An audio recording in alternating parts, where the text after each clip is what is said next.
কিন্তু নিজুম মজুমদার যখন জোর গলায় বলছেন পৃথিবীর যে প্রান্তে থাকুক শফিকুল আলম তাকে ডেকে এনে তিনি শাস্তি নিশ্চিত করবেন, তখন এই নিজুম মজুমদার কিন্তু বাংলাদেশের কোনো প্রান্তেই অবস্থান করছে না। আপনার জাতির আব্বা আছে না, আব্বা, আপনার এই জাতির আব্বা ঈশাও বাংলাদেশের এই ২৪-এর বিপ্লবের বিপ্লবী সাথীদেরকে কোনো প্রান্ত থেকে আপনি শাস্তি নিশ্চিত করতে পারবেন না, আর সে সুযোগ আপনি পাবেন না। আমি জানি যে আপনারা পেইড এজেন্ট, আমি জানি যে আপনারা নিশ্চিত কোনো একটি গোষ্ঠীর দালাল। এই ঘৃণিত ছবির উপরে ডাস্টবিন বানিয়ে সেই ডাস্টবিনে ময়লা ফেলেছেন এই শফিকুল আলম। এ কারণে আজকের এই শফিকুল আলমের উপরে নিজুম মজুমদারের এত ক্ষোভ। নিজুম মজুমদার সাহেব, ১৬ বছরে তাদের একটা পশম ছিঁড়তে আপনি পারেননি, আপনার দলের কেউ পারেননি। সেই মেজর ডালিম, রাশেদ চৌধুরীরা এখন কিন্তু বাংলাদেশের রাজনীতি নিয়ে কথা বলছে। এই বাংলাদেশের এই যে ২৪-এর বিপ্লব হয়েছে, এই বিপ্লবের দিনে আপনি কেন পালিয়ে গেলেন? আপনার মা কেন পালিয়ে গিয়েছে? আপনার মা কেন সাহস করে দেশে থাকতে পারেনি? আপনি তো আমাকে বারবার বলতেন পারলে দেশে আসেন। আপনারা আওয়ামী লীগের সময় ক্ষমতায় থাকতেও কমেন্টস বক্স চালু রাখতে পারতেন না, আজও রাখেন না। কোন হীনমন্যতায়? মানুষকে ভয় পান, জনগণকে ভয় পান? যদি তাই হয় তাহলে আপনার অর্জনটা কি, বীরত্বটা কি? আমরা ভয় পাই না। আমরা ১৬ বছরও কথা বলেছি, আজও বলে যাচ্ছি, আপনার জাতির অব্যসহ সবাই মিলেও বাংলাদেশের এই বিজয়কে ঠেকাতে পারবেন না। নিজুম মজুমদারদের, আওয়ামী লীগদের এবং আওয়ামী লীগদের পোষ্য দালালদের ঘুম নষ্ট করে দিয়েছেন প্রধান উপদেষ্টার প্রেস সচিব শফিকুল আলম। আপনারা জানেন ২১শে বইমেলায় শফিকুল আলম শেখ হাসিনার যে ঘৃণিত একটি পিকচার, এই পিকচার সম্বলিত ডাস্টবিনে তিনি ময়লা ফেলে সারা পৃথিবীতে আওয়ামী লীগের যত নেতাকর্মী আছে, বিভিন্ন জায়গায় গর্তে যারা লুকিয়ে আছে, তাদের মননে, মগজে, শরীরের ভিতরে একটি নতুন করে কষ্টদায়ক ইনজেকশন ঢুকিয়ে দিয়েছেন।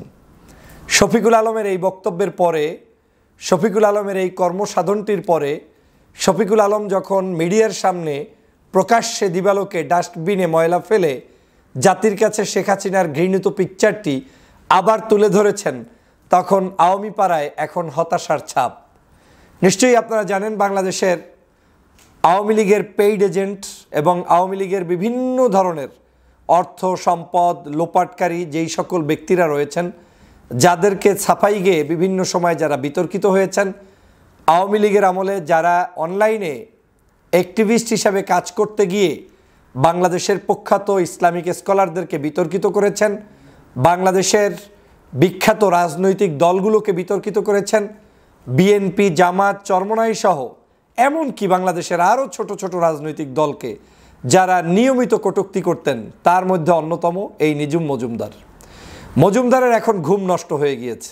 মজুমদার এখন শুরু করে দিয়েছেন এই শফিকুল আলমকে পৃথিবীর যেখানেই পাবেন সেখান থেকে নিজুম মজুমদার নাকি খুঁজে বের করে শাস্তি নিশ্চিত করবেন।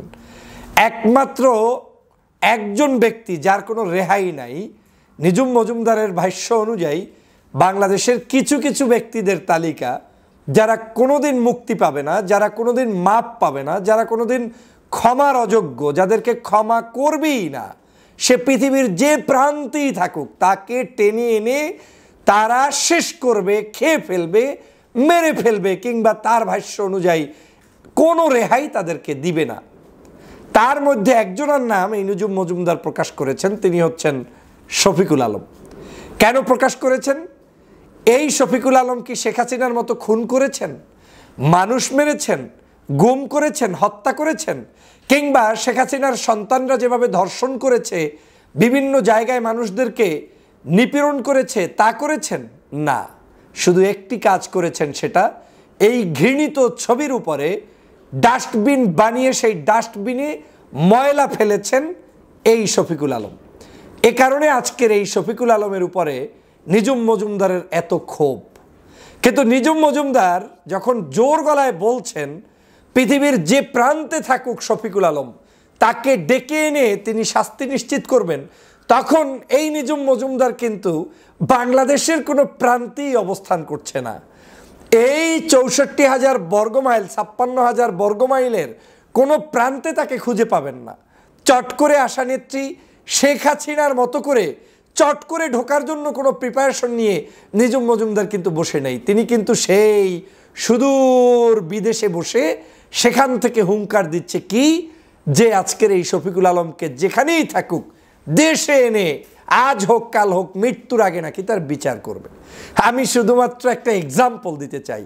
বাংলাদেশের বীর কয়েকজন ব্যক্তি ছিলেন যারা আজও বাংলার মানুষের কাছে যখন কথা বলতে আসে, বক্তব্য দিতে আসে, তখন তাদের বক্তব্যগুলো শোনার জন্য লক্ষ লক্ষ মানুষ চাতক পাখির মতো বসে থাকে। তার মধ্যে অন্যতম ছিলেন মেজর ডালিম, বজলুল, আপনার রাশেদ চৌধুরী। আপনারা দেখেছেন ইলিয়াস সাহেবের কয়েকদিন আগের দুটো টকশো।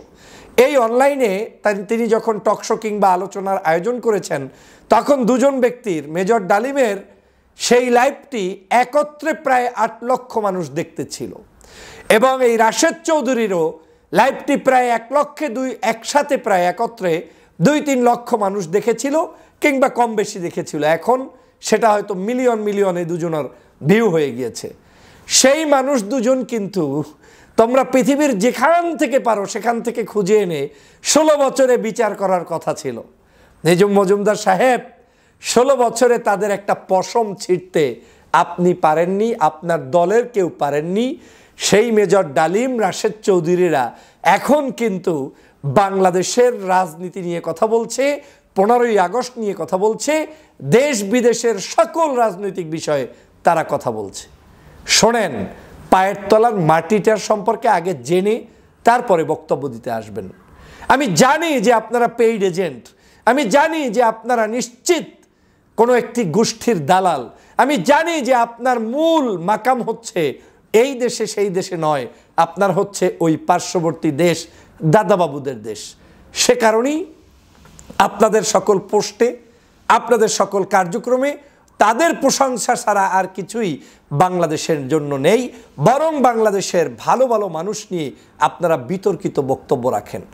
আমি মজুমদার সাহেবকে বলতে চাই, নিজুম মজুমদার সাহেব, আপনি আমার টকশো কলিগ, আপনি আমার বয়সের সিনিয়র, আপনার সাথে বহু টকশো করেছি, কিন্তু আজকের আপনার এই বক্তব্যটা শোনার পরে আমার মনে হয়েছে আপনার কাছে এই মেসেজটা যাওয়া খুবই জরুরি, যে আপনি যখন হুঙ্কার দিচ্ছেন পৃথিবীর যেখানে হোক সেখান থেকে আনবেন, তো পৃথিবীর সবচাইতে গোল্ডেন টাইম পাস করেছে আওয়ামী লীগ গত ১৬ বছর, কিছুই করতে পারেন নাই। পৃথিবীর বহু প্রান্ত থেকে আমার মতো ক্ষুদ্র মানুষকে আপনারা উঠিয়ে এনে তারপরে গুম করতে চেয়েছেন, বাংলাদেশে যাওয়ার জন্য হুঙ্কার দিয়েছিলেন, কিছুই করতে পারেননি। রাখে আল্লাহ মারে কে আপনার নেত্রী বলতো, আজ তাই প্রমাণ হয়েছে বাংলাদেশে। জুলুম, অত্যাচার, নিপীড়ন, নির্যাতনের জবাবে দেশের জনগণ দিয়েছে। আমি যখন আপনার সাথে টকশো করতাম, আপনি আমাকে অনেক ভাষায় অনেকভাবে টকশোর সৌন্দর্যতাই বলেন, সেখানে গায়েল করার চেষ্টা করতেন। আমিও হয়তো আপনাকে অনেকভাবে আমার জায়গা থেকে জবাব দেওয়ার চেষ্টা করতাম। এটা আর্ট, সৌন্দর্যতা, আমি রেসপেক্ট করি, দ্যাট ইজ ফাইন। কিন্তু আপনি যখন বলতেন জোর গলায় যে এই দেশে তারেক রহমান জীবনে আসতে পারবে না, খালেদা জিয়া জীবনে নাই, জামাত শিবির নিধন শেষ, বাংলাদেশে কোনো অস্তিত্বই নাই, বলতেন না? আমার এই বক্তব্য শুনবেন তো মজুমদার সাহেব, বলতেন কিনা? যখন বলতেন তখন তো একটা হৃদয়ের ভিতরে শক্তি নিয়ে বলতেন, কিন্তু সেই শক্তিগুলো কোথায় গেল? কোথায় সেই আজকের আপনারা যে এখন বাংলাদেশ থেকে ল্যাংটা হয়ে পালিয়ে যেতে হয়েছে? শুধু এই দাম্ভিকতার কারণে পালিয়ে যেতে হয়েছে। আপনি বলছেন এই যে আমাদের আপনার প্রধান উপদেষ্টার প্রেস সচিব শফিকুল আলম সম্পর্কে আপনি তাকে বলছেন বাংলাদেশের শেখ হাসিনার এই ঘৃণিত পিকচারটি কি শুধু শফিকুল আলমের কাছ থেকে আপনি তাকে যেখান থেকে সেখান থেকে ধরে এনে শাস্তি দিয়ে আপনার সেই মনের খায়েশ পূরণ করবেন? বাংলাদেশের প্রত্যেকটি ঘরে ঘরে, প্রত্যেকটি অন্তরে, প্রত্যেকটি জায়গায়, প্রত্যেকটি মানুষের হৃদয়ে আজ শেখ হাসিনার এই ঘৃণিত ছবিটি লিপিবদ্ধ হয়ে আছে। এই বাংলাদেশের সমগ্র প্রান্তে যে কোনো ব্যক্তি, শিশু থেকে শুরু করে একেবারে পোস্ট গ্রাজুয়েট পর্যন্ত যে কোনো স্টুডেন্টকে জিজ্ঞেস করলে ঘৃণার পাত্র হচ্ছে শেখ হাসিনা। আজ এই ঘৃণা আপনি মুছবেন কিভাবে? এই ঘৃণার পাত্র, এই ছবিটি অঙ্কন করতে কোনো জাদুবিদ কিংবা আপনার কি বলে আর্টিস্ট কিংবা বিশেষ কোনো কারুকার্যে সম্বলিত ব্যক্তিকে ডেকে এনে ঢাকা বিশ্ববিদ্যালয়ের সেই ক্যাম্পাসের ভিতরে মেট্রো রেলের পিলারে কেউ করেনি, নিশ্চয়ই এটা করেছে বাংলার সাধারণ জনগণ। আপনি কয়জনকে ডেকে এনে বিচার করতে চান? এই বাংলাদেশের এই যে 24-এর বিপ্লব হয়েছে, এই বিপ্লবের দিনে আপনি কেন পালিয়ে গেলেন? আপনার মা কেন পালিয়ে গিয়েছে? আপনার মা কেন সাহস করে দেশে থাকতে পারেনি? আপনি তো আমাকে বারবার বলতেন, পারলে দেশে আসেন, পারলে রাজনীতি করেন, পারলে শেখ হাসিনার এই সেই কত গুণ কীর্তন আপনি করতেন, তাদেরকে রাজনৈতিকভাবে মোকাবেলা করেন। পেরেছেন? আপনারাই বলতেন যে আন্দোলন করেন, দেখান। তো দেখেছেন তো এখন বাংলাদেশের 53 বছরের ইতিহাসে নিঝুম মজুমদার সাহেব আপনাদের মতো এরকম পরাস্ত হওয়ার ইতিহাস কেউ কোনোদিন রচনা করতে পারে নাই। গণভবন থেকে ধোলাই খাওয়ার ভয়ে সমগ্র ভবনের সব মানুষজন, সেইখানের আপনার চুলি চামার যা কিছু ছিল আপনার আওয়ামী লীগের পোষ্য দালাল সবাইকে রেখে একা একা পালিয়ে গেলেন কেন এই দেশ থেকে? শেখ হাসিনা কি বলবেন মজুমদার সাহেব? আপনি এখন কি নিয়ে বড়াই করবেন, রাজনীতি করবেন? এখন কি প্রেস সচিবকে আপনার ঘায়েল করতে আপনি আলোচনা করছেন? এই তো আপনাদের মোরালিটি, এই তো ধ্বংস হয়ে গিয়েছেন। ধ্বংসের এটাই মূল কারণ যে যারা আজকের আগে এক সময় আপনি বাংলাদেশে যাদেরকে প্রবেশ করতে দিবেন না, থাকতে দিবেন না, তাদেরকে আপনি বাংলাদেশ থেকে বিতাড়িত ঠিকই করতে পারেন নাই, তারা এখন বাংলাদেশেই আছে। আর আপনারা এই দেশ থেকে পালিয়ে গিয়েছেন। এখন বাধ্য হয়ে প্রেস সচিবের বিরুদ্ধে বলেন, সেনাপ্রধানের বিরুদ্ধে বলেন, রাষ্ট্রের অনেকের বিরুদ্ধে বলেন। কিন্তু ওই অনেকেই বলে যখন কেউ গলা ঝাপটি ধরে রোদের ভিতরে থাকে, উপরে যে থাকে, তিনি নিচের লোককে বলে আমি তোমার উপরে, আর নিচের লোক বলে সমস্যা নাই আপনি উপরে আছেন, গায়ে রৌদ্র আপনার গায়ে লাগে। নিঝুম মজুমদার সাহেব আপনার দশা হয়েছে তাই। এখন নিচে পড়ে গিয়েছেন, উপরের লোকটিকে আপনি বলছেন রৌদ্র তোমার গায়ে লাগছে, আমার গায়ে না। এই উদাহরণ সৃষ্টি আপনারা এখন করতে পারছেন। নিঝুম মজুমদার সাহেব, বাংলাদেশের মানুষের ষড়যন্ত্র করে রাজনীতি হয় না, স্টেট ফরওয়ার্ড রাজনীতি থাকতে হয়, আদর্শ রাজনীতিবিদ হতে হয়। আজ আওয়ামী লীগ কী কারণে ধ্বংস হয়েছে সেটাকে আপনারা জাতির কাছে আনার চেষ্টা করুন। আপনি ভিডিওতে বলছেন বাংলাদেশে যা হয়েছে এটা একটা ষড়যন্ত্র, জামাত, তারপরে কি আরও নামটা উল্লেখ করে বিএনপি টিএনপির ষড়যন্ত্র, সব বিরোধী মতের মানুষরা করেছে। বাহ, গত 16 বছর মানুষের ভোটের অধিকার কেড়ে নিয়ে, মানুষের অস্তিত্ব নষ্ট করে দিয়ে, বাংলাদেশের মানুষদেরকে বারবার রাজাকার নামে উত্থাপিত করে তাদেরকে চরম মাত্রায় বাংলাদেশের ইতিহাসকে বিকৃত করেছেন। মজুমদার সাহেব মনে নেই গত 16 বছর ইতিহাস বিক্রি করে ভুয়া মুক্তিযুদ্ধের তালিকা করে 2000 ভুয়া মুক্তিযুদ্ধের তালিকা করেছিলেন? মনে নেই সেই কথা?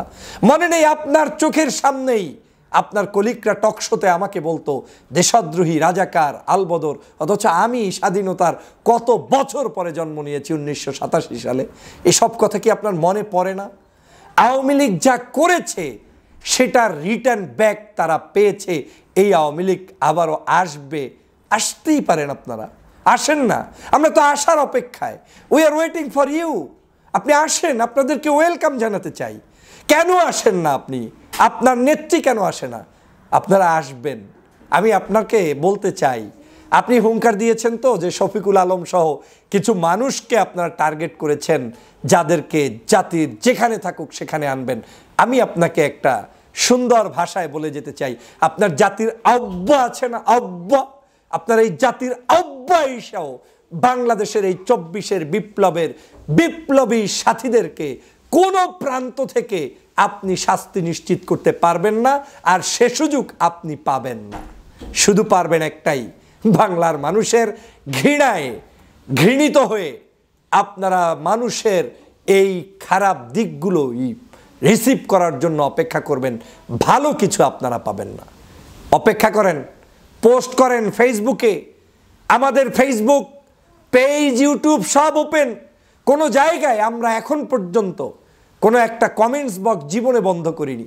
আপনারা আওয়ামী লীগের সময় ক্ষমতায় থাকতেও কমেন্টস বক্স চালু রাখতে পারতেন না, আজও রাখেন না। কোন হীনমন্যতায়? মানুষকে ভয় পান, জনগণকে ভয় পান? যদি তাই হয় তাহলে আপনার অর্জনটা কি, বীরত্বটা কি? আমরা ভয় পাই না, আমরা 16 বছরও কথা বলেছি, আজও বলে যাচ্ছি। এমনকি দেশের স্বাধীনতা সার্বভৌমত্ব রক্ষার্থে প্রয়োজনে নিজের কোনো ব্যক্তি, আপন কাছের মানুষও যদি কোনো ধরনের দেশদ্রোহিতায় সামিল হয়, তার বিরুদ্ধেও আমরা কথা বলছি। ধর্মের বিরুদ্ধে কেউ কথা বলছে, কথা বলছি। মূল সমস্যা কোথায় জানেন? মূল সমস্যা হচ্ছে আপনাদের এই দেশের, আপনারা যেটা চাচ্ছেন সেটা এদেশের মানুষ অ্যাকসেপ্ট করছে না। আপনারা চাচ্ছেন এদেশের ধর্মপ্রাণ মানুষ, সামাজিক বৈশিষ্ট্যের মানুষ, দল নিরপেক্ষ মানুষ যারা মুক্ত স্বাধীনতায় বিশ্বাস করে, সেটাকে আপনারা সেই বাকশালী তন্ত্রে ঢুকিয়ে দিতে চান। সেটা এদেশের জনগণ চায় না। এটাই আপনাদের ক্ষোভ। এতই যদি বরত্ব থাকে, আপনার নেত্রীকে নিয়ে আসেন। আপনি এখনো যখন ভিডিও করেন বলছেন মাননীয় প্রধানমন্ত্রী। কার প্রধানমন্ত্রী? শুধু আপনার প্রধানমন্ত্রী হতে পারে। আপনি একজন লয়ার, আপনি বলছেন মাননীয় প্রধানমন্ত্রী। কিসের প্রধানমন্ত্রী? আবার আপনি বলছেন ইনুস সরকারের, ইনুসের লোকেরা, লুটেরা দেশটাকে দখল করেছে। তাকে দখল হয়ে গেলে, যুদ্ধ হয়ে গেলে, আপনার ভাষায় যদি কোনো কিছু কেউ নিয়ে নেয়, নেয়ার পরে যে গভর্নমেন্ট আসে, সেটাকে মানুষ মেনে নেয় না যারা আগে ছিল তাদেরকে মেনে নেয়? আপনারা এখনো বাচ্চাদের মতো আওয়ামী লীগের পেজে লেখেন প্রধানমন্ত্রী, বিদেশে ট্রাম্পের কাছে চিঠি লেখেন, সেখানে প্রধানমন্ত্রী, লাইভ করেন, সেখানে আপনাদের এই যে টাউট কি বলে আরাফাত, যার হিরো আলমের সাথে নির্বাচনে ঠক ছিল, সেই টাউট আরাফাতকে আপনারা বলেন তথ্যমন্ত্রী। এভাবে করে আপনারা বিকৃত ইতিহাস জাতিকে দিচ্ছেন, কিন্তু আপনার বিবেকে ধরে না যে আপনারা আইনগতভাবে দেশ থেকে বিতাড়িত হয়ে নিজে পালিয়ে গিয়েছেন। আপনাকে একটা প্রশ্ন রেখে যাই, নিজুম মজুমদার ভাই, প্রিয় ভাই, আমার প্রিয় বড় ভাই, আপনি কি পারবেন যে একজন ব্যক্তি না বলে বাংলাদেশ থেকে পালিয়ে গিয়েছে, কত দিনের জন্য শেখ হাসিনার ছুটি আপনি মওকুফ করতে পারেন? তাকে কতদিনের জন্য আপনি ছুটি দিতে পারেন? কতদিন তিনি বিদেশে থাকতে পারে বলেন না আমাকে? কতদিন এক নাগারে বাংলাদেশের রাষ্ট্রপতির কাছে কোনো কিছু না দিয়ে তিনি এরকম পালিয়ে থাকতে পারেন? তারপরে তাকে আবার প্রধানমন্ত্রী বলছেন। লজ্জা হওয়া উচিত। সেইম নিজুম ভাই, সেইম। পারবেন না, কিচ্ছু পারবেন না। চ্যালেঞ্জ দিলাম, আজও দিয়ে গেলাম, আপনার জাতির অব্যসহ সবাই মিলেও বাংলাদেশের এই বিজয়কে ঠেকাতে পারবেন না ইনশাআল্লাহ। সবাইকে ধন্যবাদ।